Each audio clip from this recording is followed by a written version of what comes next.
সুকুমার রায়ের সৎপাত্র।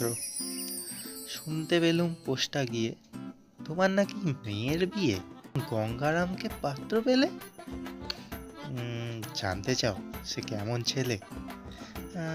মন্দ নয়, সে পাত্র ভালো, রং যদিও বেজায় কালো, তার উপরে মুখের গড়ন কি বলি, অনেকটা ঠিক পেঁচার মতন।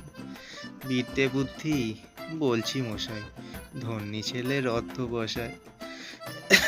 19টি বার ম্যাট্রিকে সে ঘায়েল হয়ে থামলো শেষে। বিষয় আশয় গরিব বেজায়, কষ্টে সৃষ্টে দিন চলে যায়। মানুষ তো নয় ভাইগুলো তার, একটা পাগল, একটা গোয়ার, আরেকটি সে তৈরি ছেলে, জাল করে নোট গেছেন জেলে। কনিষ্ঠটি তবলা বাজায়, যাত্রা হলে 5 টাকা পায়। গঙ্গারাম তো কেবল ভোগে, তিলের চড়ার পাণ্ডু রোগে, কিন্তু তারা উচ্চ ঘর, কংসরাজের বংশধর।